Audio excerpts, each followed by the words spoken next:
Hello sedulur, terima kasih yang sudah mengklik video ini. Jangan lupa buat kalian subscribe channel ini terlebih dahulu, oke? Nah, pernah nggak sih kalian ngebayangin seseorang yang hidupnya ini penuh cahaya, penuh prestasi, bahkan sempat jadi finalis Miss Swiss, ini tiba-tiba jadi korban dari tragedi paling gelap yang pernah terjadi dalam hidup seseorang. Di balik senyum lebar dan mahkota yang berkilau, ternyata ada nih sisi kelam yang selama ini nggak pernah kita lihat. Jadi malam ini aku mau ajak kalian menyelami kisah nyata yang bukan cuma bikin merinding, tapi juga bikin kita mikir. Bisa ya orang seperfect ini malah berakhir dengan sangat tragis. So buat kalian yang penasaran, tonton video ini. Dan tanpa berbasa-basi lagi, let's go.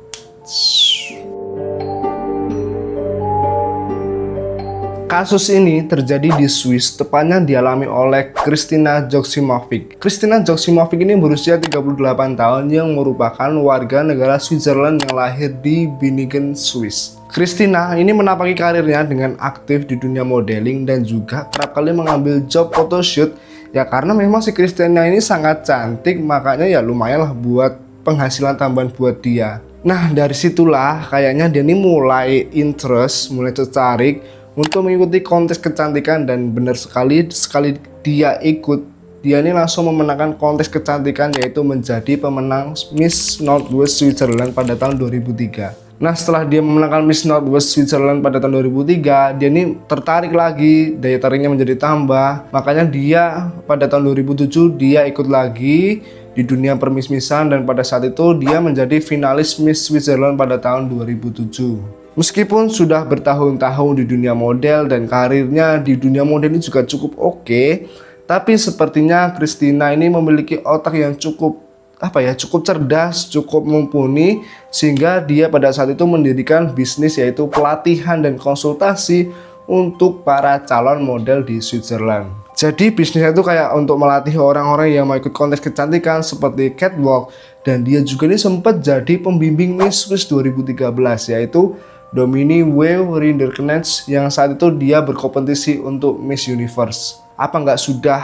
Wah, mantap banget pokoknya. Dengan pencapaian-pencapaian tersebut, makanya dia ini sangat dihormati karena banyak sekali yang anak buahnya ini kan sudah menjadi orang besar. Ya pokoknya dia sangat dihormati, sangat respect lah kepada dia. Selain menjadi pelatih model, Kristina juga melatih para pengusaha perempuan untuk membangun kepercayaan diri, untuk meningkatkan penampilan pribadi dan juga profesional mereka. Teman-temannya ini sampai menggambarkan si Kristina adalah manusia yang sangat perfect. Mengapa? Karena Kristina menjadi orang yang sangat baik, cerdas, hebat, dan luar biasa. Dan singkat cerita lur ya, pada tahun 2017 di bulan Agustus, Kristina akhirnya menikah dengan kekasihnya yang saat itu juga sudah sukses, dan seseorang yang merupakan pengusaha, konsultan, pelatih dalam bidang IT, yaitu bernama Mike Riben atau yang dikenal dengan nama Thomas. Keluarga ini sedulur, ini dipandang sangat harmonis, enak, sangat berkecukupan, dan sangat bahagia. Bahkan tuh ya teman-temannya sampai bilang kalau kehidupan Kristina dengan pasangannya ini sangat sempurna. Karena apa? Karena dua-duanya ini sama-sama sukses dan juga dikarunia anak-anak yang sangat lucu-lucu, sangat cantik-cantik. Makanya teman-temannya gua minder banget lihat kehidupan kalian. Pokoknya irilah sama kehidupan kalian. Mereka ini tinggal di rumah yang mewah, luas, dan juga pemandangannya sangat indah. Bahkan Kristina ini kerap kali mengunggah foto-foto liburan keluarga ini di sosial media. Pokoknya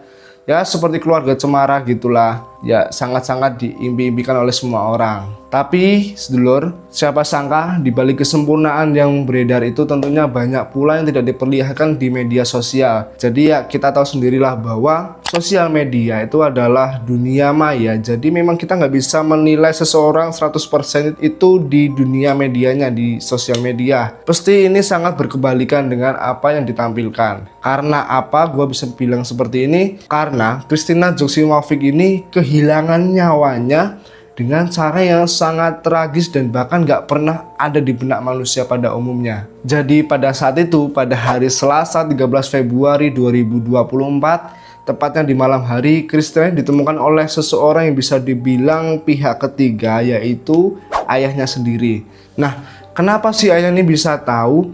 Jadi pada saat itu awal mulanya ketika pihak sekolah ini, dimana cucunya ini sekolah di sana, pihak sekolah ini menelpon kakeknya dan bilang kalau Christina ini kok nggak jemput-jemput anaknya. Dari situ ya kakeknya langsung saja menjemput anaknya Christina dan langsung diantarkan ke rumah mereka. Dan sesampainya di rumah mereka, di rumah Thomas dan di rumah Christina, ini si Thomas ini langsung menyambut orang tuanya Christina dengan ramah dan menawarkan minuman dan juga berencana untuk menyiapkan makan malam. Tapi di saat itu ayahnya ini langsung aja tanya ke Thomas kayak, "Di mana sih Christina? Kok nggak pernah kelihatan?" Thomas ini jawab, "Gak tahu. Oh, Christina suka jarang ada di rumah, Pak. Suka pergi dia tuh." Ayah Christina lur ya, ini langsung pulang dan langsung menceritakan ke ibunya Christina. Dan di situ ibunya sebenarnya merasakan hawa yang tidak enak, merasakan feeling yang buruk yang menimpa pada anaknya. Karena kan biasanya memang feeling seorang ibu sangat kuat, tapi di situ ibunya nih pengen banget untuk melaporkan anaknya, melaporkan bahwa anaknya sudah hilang. Tapi karena kejadian ini belum ada 24 jam, akhirnya ya laporan itu tidak bisa dibuat. Sampai pada malam hari ketika dua anak Christina ini tidur, akhirnya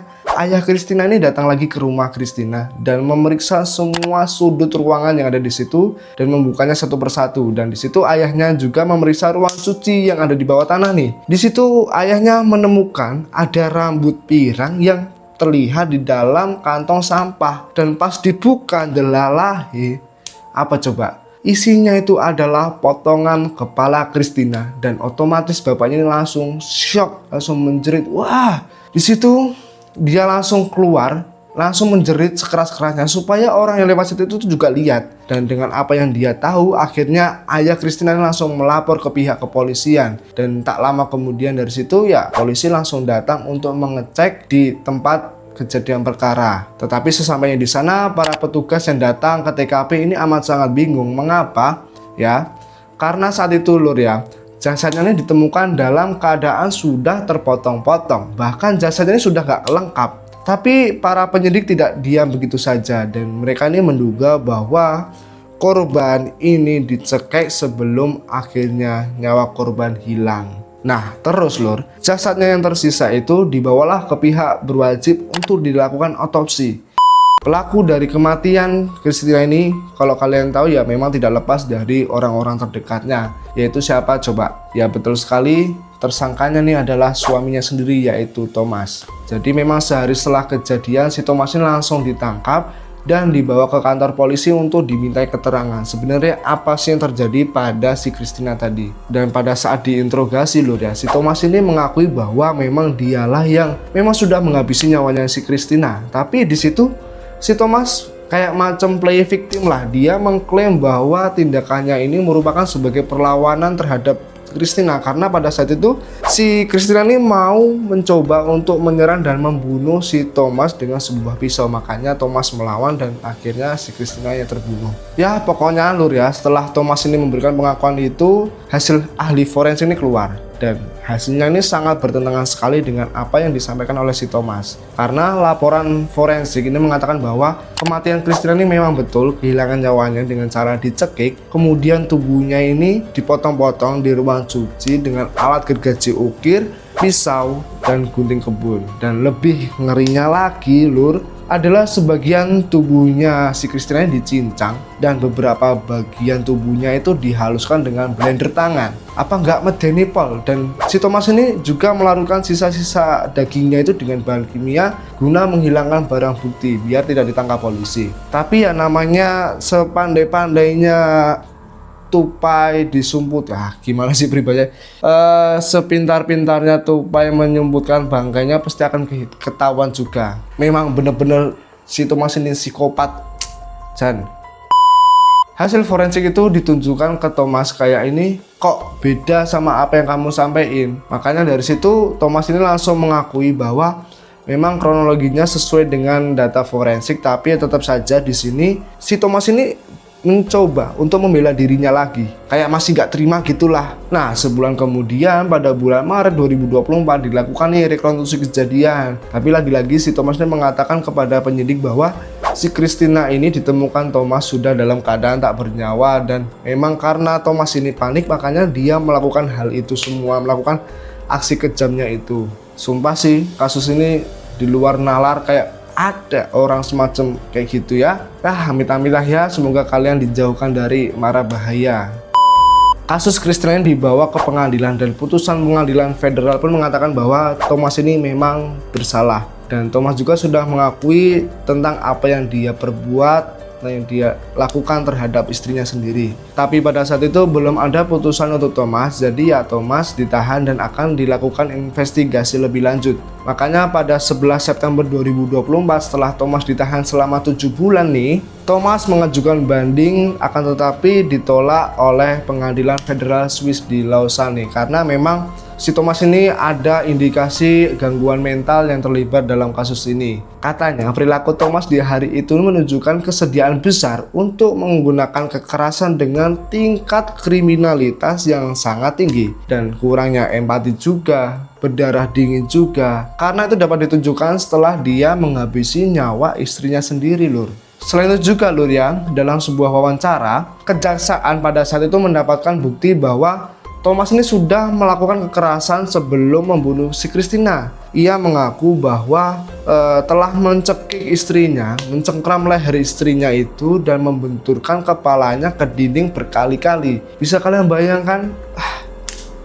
Kalau kalian mendapatkan suami seperti itu udah tinggalin jauh-jauh lur. Setelah kasusnya ini rame, muncullah pihak-pihak yang memberikan keterangan nih bahwa memang pernikahan si Christina ini sama Thomas ini sudah beberapa bulan dalam keadaan krisis. Bahkan polisi juga udah pernah dipanggil atas dasar kasus kekerasan fisik pada hubungan mereka. Sampai pada hari ini, pengadilan ini masih menyelidiki lebih lanjut terkait motif pembunuhan Thomas dan bahkan motif Thomas sampai detik ini tidak dibagikan ke publik. Kalian bolehlah tulis-tulis di kolom komentar kalau kalian tahu tentang motifnya Thomas ini melakukan hal itu. Berita kematian Christiana ini sangat menggembarkan media Swiss karena pada saat itu banyak sekali murid-murid yang dia bimbing di modeling maupun di bisnis itu menyuarakan agar si Thomas ini bisa dihukum seberat-beratnya. Karena apa? Mereka melakukan hal ini karena tidak terima aja, kayak Christiana ini baik banget, profesional, pokoknya role model bagi mereka. Tapi kok bisa-bisanya hidup si Christiana ini bisa berakhir seperti itu di tangan suaminya. Ya memang ya kurang lebih seperti itu kisah dari kematian Miss Swiss yang sangat dikagumi oleh banyak orang. Dan pesan gua buat kalian ini harus berhati-hati baik itu dengan orang-orang terdekat kalian maupun orang-orang di sekitar kalian. Karena ya kita tidak tahu namanya mara bahaya kan bisa datang dari mana saja, dan gua doakan supaya kalian ini jauh dari malapetaka yang menimpa kalian. So kurang lebih seperti itu. Terima kasih yang sudah menonton video di sejauh ini. Buat kalian jangan lupa subscribe channel ini, jangan lupa di like, share, dan nyalakan tombol notifikasinya biar kalian tidak ketinggalan video-video menarik lainnya. So gua Mas Sopet pamit undur diri dan see you.